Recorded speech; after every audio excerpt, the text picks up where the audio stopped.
Perfect. Oh, I can't hear you. I can't hear you. You there? Yeah, we're live, Coach. We're live. Can Oh, you hear me? I got you. I got Coach, you. we're live. Sorry about the technical difficulties, everybody. We just finished up our start and sits. For those who missed it, we're starting DeAndre Hopkins, Ryan Tannehill this week. We're also going to start Lamar Miller, Mohamed Sanu, and Run DMC. I know I can't believe we're saying it, but we're going to Crazy. sit. Anthony Dixon, Bishop Sankey, and Matty Ryan, and the Cincinnati running backs Gio Bernard and Jeremy Hill. Sounds crazy, but trust us, folks. We're feeling it. Coach, let's do Just a to little be buy clear, and low. he's sitting Geo. Yeah. Let's do a little buy low. Hey, I was right about Ronnie Hillman. I'll be right about Cincy. Yeah, Let's you're do right. I buy was low, very sell wrong high, with that. Coach. Let's do some buy low, sell high. Talk to us some buy low, guys. One buy low guy I like, not as a person, based on some stuff you see in the locker room, but as a fantasy player, is Percy Harvin. Now, I'm coming to you from a standpoint of a frustrated fantasy owner. I've had him in 2 weeks in a row. He's registered no points. He's going to a new team, and this week he's not going to be. I don't think he's going to have a big week this week either. Now's the time I think you can get buy low from a frustrated Percy Harvin owner like me. Who's going to be getting the ball in New York? Chris Ivory's their only playmaking guy that I'm noticing. Sure, Gio a little bit here and there. But what do the Jets they need? They need a change. They need a dynamic, talented injection into their offense. Who better than Percy Harvin, a guy that can run the ball, catch the ball, be involved in special teams. Take advantage of that frustrated owner who's been getting bagels without cream cheese all season from Percy. Go after him, buy low, best you can. Coach, I'm gonna patent that phrase just so you know. The bagel without the cream cheese. I love that, Coach. Yeah, you Genius. like that? Who else you buying low? This guy might not be a surprise. We've talked about him a little bit, but I think he's worth mentioning. AJ Green, his next 4 games: Baltimore, Jacksonville, Cleveland, New Orleans. Juicy matchups. Maybe he comes back this week. Maybe he doesn't. Maybe he plays and is fully ready next week. Maybe he's not. His bye weeks are gone. He's not going to have time to heal aside from sitting out games. I think you have compelling arguments to make to a guy who's got A.J. Green in your league, or a girl, obviously. But these 4 defenses give up big plays. A.J. Green's coming off an injury. In all likelihood, the person that owns him needs to win now. If you're sitting at 5-2 or better, I think you can make a trade and take a risk on selling one of your high hitting receivers right now, like I don't know, Vincent Jackson, Deshaun Jackson, Steve Smith, even Julian Edelman. These types of guys to trade for an AJ Green or somebody at a different position, of course. I think you're going to get better value in the long haul. You're more likely to make the playoffs, and if you can turn a Deshaun Jackson into AJ Green or a Vincent Jackson into an AJ Green for 4 weeks from now, and you can afford it, and you can play guys like Terrence Williams in that spot if they're on your bench, or Marcus Colston, which I know you're not a big fan of, or Larry Fitzgerald even. Can't believe I'm saying that. Then it's worth taking the risk to get a guy like AJ Green. Are you trying to come in 4th place in your league, or are you trying to win the whole thing? Buy low to see if you can get AJ Green from a guy that's 1-6 right now, 2-5, 3-4. Might be worth your while. I couldn't agree with you more, Coach. It's definitely a win. It's definitely a winning move. If you want to try to win your league, you got to try to get an AJ Green. This is a guy who, again, I said this last week. I think this guy, moving forward in the past couple of years, he's a top 5 wide receiver in the game. I mean, honestly, after Demaryius Thomas and Megatron, when healthy, Des Bryant, Jordy Nelson, Antonio Brown, that's there. He's in that group of guys. So yeah, of course you want to get an AJ Green. Just because he's been injured a couple of weeks, people are kind of forgetting, and he's not like the sexy Megatron guy where everyone's like, "Oh, gotta get Megatron." He's at that same freak athletic ability level. I mean, there's only one Megatron, but AJ Green is the 1A. I mean, if Megatron's 1, AJ Green's 1A, and when he's back and healthy, he's the Red Rifle's favorite target. So I couldn't agree with you more. I'm going to talk about sell high guys, and I'm going to talk about a couple of guys you've already mentioned. Let's start off with your least favorite guy, Rowdy Roddy White. Hey, he's been super frustrating with owners, and he just had his big game. Now is the time to get rid of him. He just isn't the same guy. When you draft Roddy White, you're drafting to get those 8, 9, 10 catches a game, and he's just not getting that. He's got Detroit this week, awful matchup. He's got a bye next week. He's just not, and he's kind of an unstartable guy now in my opinion, minus PPR leagues. Like in PPR leagues, I guess you got to roll him out there every week, but you can't be doing it with confidence. And in anything less, you got to try to get rid of him. I mean, I'd trade him this week. He's got that star power name we kind of talked about when we were talking about Jordan Cameron.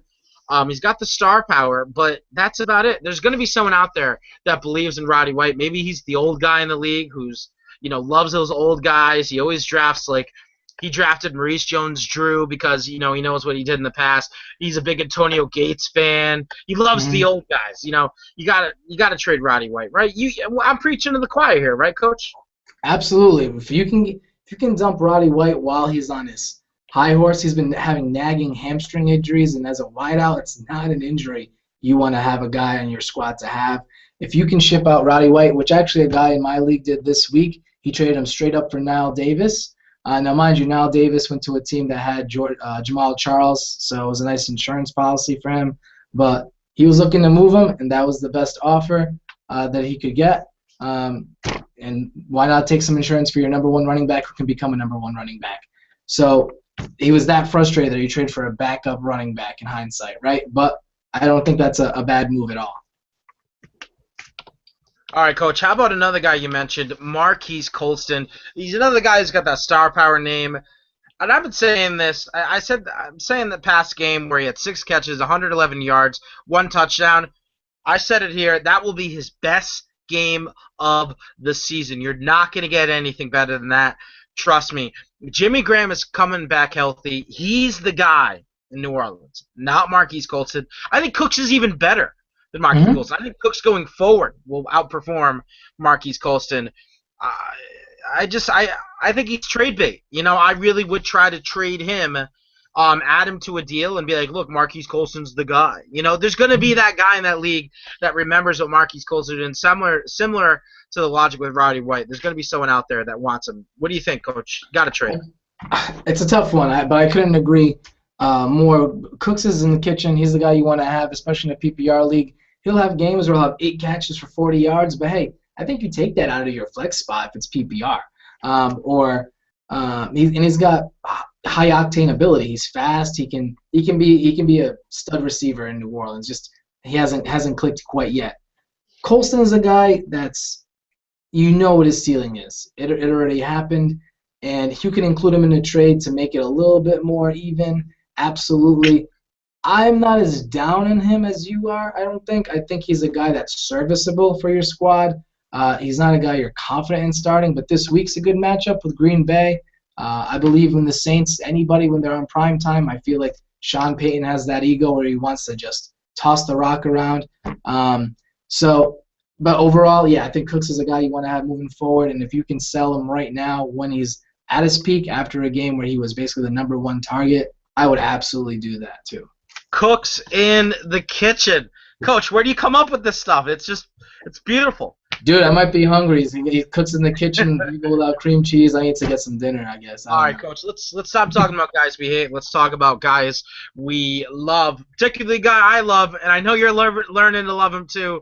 People are asking me, what do I do about Ronnie Hillman? Do I trade him high? Do I hold on to him? He had 38 rushes for 178 yards and 2 touchdowns in his past 2 games combined. 7 catches for 45 as well. And that's against San Fran and the Jets, both really good teams. He just had a monster game, a pretty good game. He had 2 touchdowns robbed from him last night. So we almost had another monster game last night. I think he's won the starting job. I'm holding on to him. Coach, I know I can convince you. Come to the dark side. Ronnie Hillman is an RB1 moving forward. Joanna Man is there. Juwan Thompson. No, I'm kidding. Yes, Ronnie Hillman's a must start every week. It pains me to say it, not because of UAC, because of Pat needs a pacifier Hartnett. He loves Ronnie Hillman. He was crying last night that his touchdowns got taken away. and it was enjoyable to watch him suffer. But I unbiasedly, yeah, he's a guy you got to start. Low end RB1, I'll give you it. Coach, let's talk about another guy. So again, just to reiterate, Ronnie Hillman, he's the man going forward. If Absolutely. someone's dumb enough to want to trade him high, I'd totally go get him. Alfred Mhm. Morris, though, complete other end of the spectrum. He hasn't had a 100-yard game at all this season. He's only had one game where he's caught more than one pass. He's obviously touchdown reliant in PPR leagues. His value goes way down. I've been big on this guy all season long and been saying buy him low, buy him low, buy him low. Do you still have the faith? Rookie season, he was second in the league in rushing. Sophomore season last year, he was fifth in the league in rushing. He's pretty consistent. Will Alfred Morris show us who he really is, the butler, or have we seen the best of him and it's only downhill from here, Coach? What do you think? Ever seen Alfred Morris score a touchdown? Does that nice swing and looks out? You're going to see that twice this week. My bold prediction, Alfred Morris has 80 yards and a touchdown on Monday Night Football, so you can all see it. Here's why. His success and problems are directly associated with his quarterback. When RG3's there, he's a stud. Second in the league, fifth in the league in rushing, gets the ball more. When Kirk Cousins has been starting, he's been non-existent. They just throw the rock a lot more with Kirk Cousins for whatever reason, and they get away from that running game. They get away from the option. They get away from play action, and they just throw the ball with Cousins. I think with Colt McCoy coming into the equation, it's Colt McCoy. Yeah. Great game last week. They're going to run the ball. They're going to nurse it. They don't want Dallas to get the ball, and they're going to run it down Washington's throat too with DeMarco. I don't think you're going to see a huge scoring game. It'll be your average NFL game with penalties that'll help scores be driven up. But I think this is going to be an old-fashioned, two teams hate each other, running the ball, DeMarco versus the Butler show with Romo and Colt taking a back seat. I think it's a good week to play him and maybe gain some confidence moving forward when Colt, maybe McCoy keeps playing for the rest of the season or for until RG3 comes back. And when RG3 comes back, it's back to the Butler. So I like him. I still do. You brought up an awesome point, Coach, and that's a rushing quarterback helps out your running back. And just, how many examples do you have to give? Honestly, clearly, when you have a rushing quarterback, you're going to have a successful running game. It's just what happens. That's why Frank Gore has been just way more successful than he probably should be these past couple of years with Kaepernick, Marshawn Lynch with Russell Wilson. It kind of Chris Ivory, Geno Smith right now. Yeah, Geno Smith's kind of hot garbage right now. But yeah, no, same idea. I see what you're saying. But you planned for it, right? That's right. All right, Coach, we've been talking about moves to give you that championship run. Here's a guy I might get the most questions about, and that's Josh Gordon. What do I do with Josh Gordon? Do I trade him? Do I keep him on my roster, or do I drop him to get a running back? I was not a fan of early on in the season holding on to him. If you're rostering him and not picking up like a running back, to add depth to your team, and you're just wasting a roster spot. I think that's awful. That being said, it's week 8. You've held on to him this long. It's not a good. Why wait this long to drop him? And I've seen a lot of leagues where it's keeper leagues. People are starting to trade him to get amazing value, Coach. I'm talking like Josh Gordon for Eddie Lacy and somebody else fantasy relevant. Just because people want him as their keeper next year. Josh Gordon, he's coming back, I believe, week 12, right, Coach? Something like that. Week 11. Week 11, he's coming back. He's got week 12 on. This is his schedule, Coach. Atlanta, awesome matchup. Buffalo, nothing on the ground, a lot in the air. Indy, Cincy, they let up stuff in the air. Carolina is just Swiss cheese right now in the secondary. Couple of nice matchups there for that Super Bowl run. Do you empty the barrel to get a Josh Gordon? What do you think? It's one of those things where there's a big snowstorm. You've been in the house. You're starting to get stir crazy. You just want to go outside, but you shouldn't. It's not safe enough. Just wait another day. It's not safe enough. Wait another couple weeks. Keep Josh Gordon warm and cozy on your bench. He's going to be worth it. If you're a team, though, that needs to win now, there's got to be somebody. There's an owner in your league that will trade you the farm. Right now, I'm at 1-6 league. If I lose this week, I'm gonna just unload. And I'm going to go right to Josh Gordon because it's a keeper league. It's a guy I can draft in, I think, round 6 next year. And he's proven that and he's not hurt. It's coming off a drug suspension, which is now restructured. So if you're worried about future suspensions, hey, you're not going to make the playoffs this year anyway. Why not take the Hail Mary risk? Last year, this guy led the league in receiving, being out 2 games. And his quarterbacks were guys like Brian Hoyer, Jason Campbell, not top 20 guys before this season in all likelihood. He is a baller, plain and simple. Get Josh Gordon, trade the farm if you're not making the playoffs. And if you are a playoff team, kind of like that A.J. Green recipe, trade somebody that's somebody you start right now, trying to get him because you're trying to win a championship. You're not trying to come in 4th or be safe when you're already a top 3 team in your league. Coach, I'm all in on Josh. I have an interesting question for you, and this has happened in a couple of my leagues. In keeper leagues, in dynasty leagues, in leagues where it's you keep like 1 or 2 players, where do you draw the line? And I guess this is kind of established before the season starts. Where do you draw the line when teams are out of it? They're say if they lost this week, they're 2-6, maybe even 1-7. They know they're probably not making the playoffs. Where do you draw the line on, hey, I know I can't win. I might as well trade everyone and anyone on my roster to get the fantastic keeper and say Josh Gordon. Say you can keep him in the 12th round, 13th round, something like that. Where do you draw the line on what you're allowed to trade to get a guy like Josh Gordon or any great keeper for that matter? I think you got to be realistic, and I know it's tough to say. Let me give you an example. Like I said, I'm 1-6. I'm in this league towards the bottom in scoring, and I know it's a bad league. My other 2 leagues are great, but this league is not doing well. If you're towards the end of your scoring for the season, if your matchups are you going to be playing against the next a 5-2 squad, a 6-1 squad, a 500 ballpark, 500 club. If you're playing against the people that are above you, are in the top 6 already, maybe it's something to be realistic and think about next year a little bit. But if you're playing cupcakes, like teams that are below 2-5, 3-4 for the majority of the rest of your season, maybe you hold on to a little hope. I think this is the week where you can really start to see and make sense of who's a contender, who's a pretender, who could get in, who's on the fence, and you start to divide like the top 4, middle 4, bottom 4 in your league. After this week is the week to do it. And if you see yourself in that bottom 4 range, I think it's time. I think it's time to let go of 2014 and bring in 2015 with a copious amount of weed and Josh Gordon.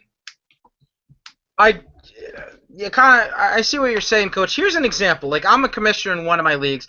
One team who is clearly out of the playoffs already traded Brandon Marshall and Eddie Lacy for Josh Gordon and Brian Quick.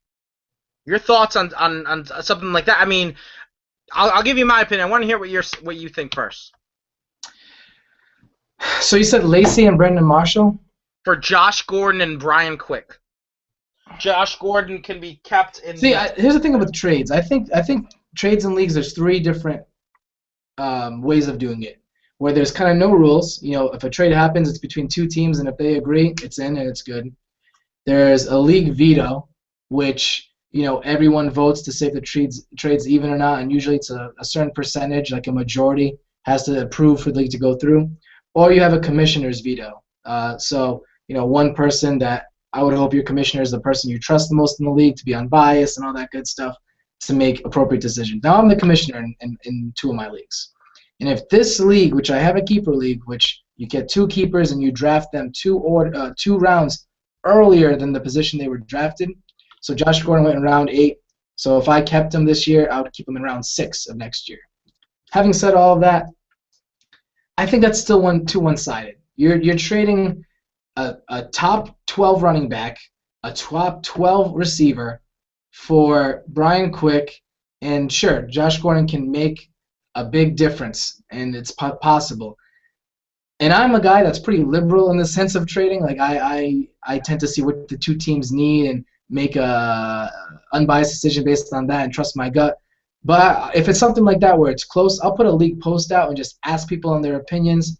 I have an informal vice commissioner. Will ask his second opinion on things like that. But if it were me, that's a trade that gets vetoed. But if it was Eddie Lacy for Josh Gordon, if it was Brendan Marshall for Josh Gordon, if it was either one of those guys for Quick and Josh Gordon, absolutely, I think. I think that is fine. You're trading a solid player for a risk, and that guy is giving away a potential high ceiling guy for a consistent player. But two basically undroppable players from a standard league list, that's just too much. That's, I know Lacey's been down, but I think that's way too much. Let's talk about that, Coach. I mean, this is the part of fantasy I love to talk about. And I'm actually gonna go into fan mail. This is a great transition. This was probably the best question we've had. My friend Jared Norton from Warwick asked, can you talk about how trades should be handled in the league and the best way to handle them? League vote commish or league vote or nothing at all? Something like that. What do you you kind of talked about that already. I'm going to talk about kind of my opinion. Here's the thing. I've done both. Where there's a league vote, a majority wins, and then there's the commissioner. And here's at the bottom line. I'm a firm believer that if two teams think they are improving their team for any reasons at all, who is someone else to come in and say, I'm smarter than you, you don't know what you're thinking, you don't know what you're doing, I'm vetoing this trade, you're making a bad deal. Who are they to come in and say that?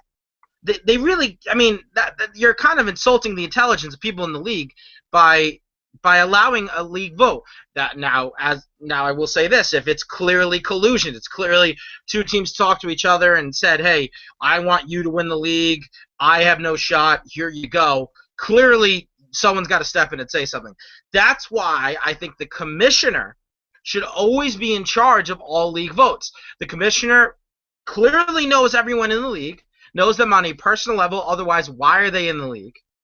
And they should be in charge of any type of vetoing. Any league I commish, I do a league vote. I do not do a league vote. Excuse me. Commissioner in charge of all the voting. And I have never vetoed a trade. I've never vetoed a trade for the simple fact I've never seen a scenario where two teams are just simply dumping players to one another saying, hey, I want you to win, I don't want to win. Both teams in every instance, I believe, are trying to help their team, whether people disagree with that or not. Hey, don't join the league. You join the league agreeing to the terms, then don't play the league. That's kind of how I view it. I think it should always be commissioner vote. Also for the simple fact, if you do a league vote, people can vote to veto a trade for reasons other than it's unfair. They can vote it, hey, I'm facing Brandon Marshall this week. I don't want to face him. I'm going to veto this trade. Since it's anonymous, no one will ever know it was me. So because you can veto a trade for any other reason besides the fact that it's unfair or you think it's collusion, to me, that's why the league votes should never be allowed. It's not an issue of trusting everyone in your league. It's not anything like that. It's a matter of the fact people are trying to win the game, and they're going to do whatever it takes to win the game. And if they're allowed to veto a trade, there's not a stipulation. There's not a veto a trade, provide an explanation. I've never seen a league like that. Commissioner should everyone's trusting the commissioner with the league money. The commissioner should be in charge of trusting all of making decisions on whether this is collusion or not, otherwise allowed every trade. Really quickly, what do you think, Coach? I applaud that. I 100% agree. If there's a league vote or a league veto, no trades happen. You can't have no rules because it'll be pandemonium and you'll have a lot more collusion. And as a commissioner, everything you said was right. I only do commissioner vetoes as well. I've never vetoed a trade either. One thing that I did change for this year, after speaking to everybody beforehand and everybody agreeing on it, or majority decision agreeing on it, was to move the trade deadline a little earlier by a week. Just to see that way you're not trading and you're totally done and you don't get trades like that. Because last year there was a questionable trade. It wasn't like two guys for one. There was a 4-player for 5-player deal that sent like LaShawn McCoy, Kaepernick, like guys that were doing really well to a team that was already in the playoffs, and that team ended up winning the championship.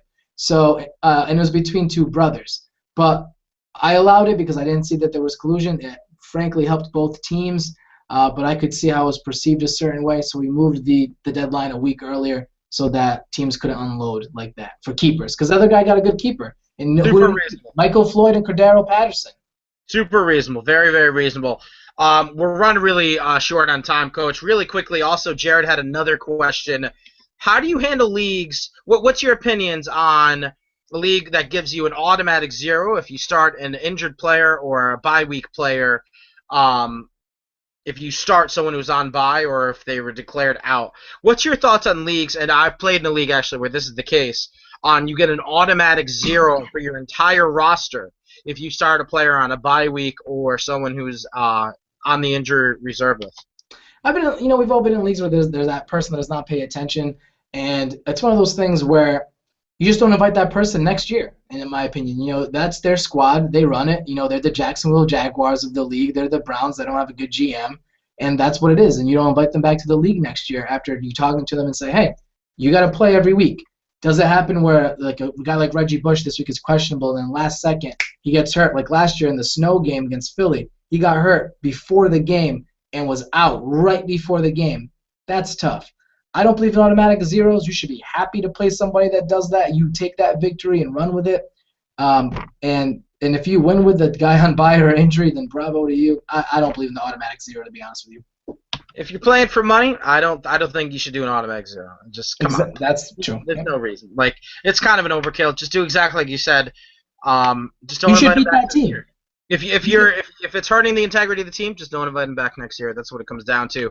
Another question, Coach Justine Burke from New Jersey.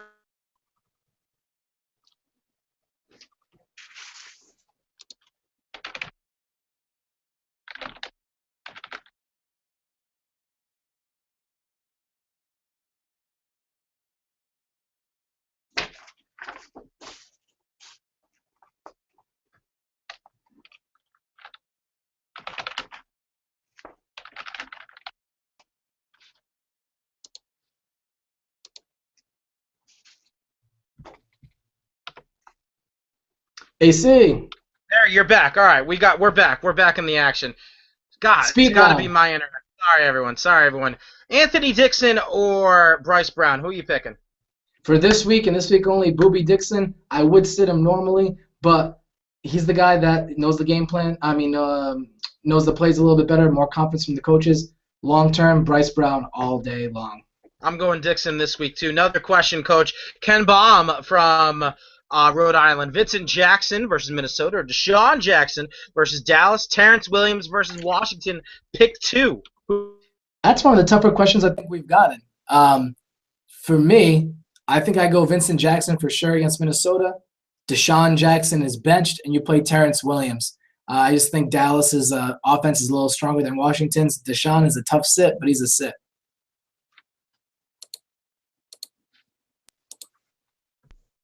Sorry. I'm here. I go with Vincent Jackson. I think he's the one of the 3 that you must start. You also go with Terrence Williams, and you bench Deshaun Jackson this week, which might be a tough sit, but you bench him. I have more faith in Dallas's offense than Washington's. So Terrence and V-Jax for me. How about you? I agree with that, Coach. I agree. I'm definitely choosing a different internet connection next time, Coach. Don't worry about it. Last question, Coach. Buddy Mark asks, half-point PPR, got to start these 4. Steve Smith, Jeremy Maclin, DeAndre Hopkins, Larry Fitzgerald, Deshaun Jackson, and Reggie Wayne. What 2 get the sit? I'm sitting Reggie Wayne because he's definitely not playing. So basically, who are you sitting? Deshaun Jackson, Fitz, Hopkins, Maclin, or Steve Smith, Coach? I think I'm playing Maclin, Steve Smith, Hopkins, and who are the other ones? Fitz and who? I missed one. Fitzgerald, Deshaun Jackson, Hopkins, Maclin, and Smith. Steve Smith. I'm sitting Larry Fitzgerald and Reggie Wayne. Those are the 2 that I sit. All right, you heard it here, folks. Folks, I apologize about the internet connections. I'm going to choose a different spot to do this. Maybe it's just where I am in my house right now. I don't know. Folks, that's going to wrap it up here. We had an awesome show. I wish it wasn't split up like this. Check out part 1. I'm going to post that earlier. I'm actually going to try to mesh these videos together. I think YouTube allows you to do that. So I'm going to try my best to make that happen. If you watch the live stream, I appreciate that. If you have any questions between now and Sunday, don't forget, folks, the game's in London. So you get your football early, 9:30 Eastern. How awesome is that, Coach? It's like being on the West Coast. If you're on the West Coast, you're starting football at 6 a.m. That's That's Does it get awesome. any better than that? That's pretty amazing. It's pretty amazing. All right. Any questions, leave them in the comments below. We'll answer them before Sunday. Until then, I'm the Big AC Andy Chevalier, that good-looking guy who's going to flex and show us his muscles really quick. Show us the guns. There we go. Wow. Pulling Kaepernick. the Kaepernick. Pulling the Kaepernick. Good luck this week, Coach, in fantasy. Good luck to you viewers out there. Thank you so much for watching. Good luck. We'll see you next week for Week 9.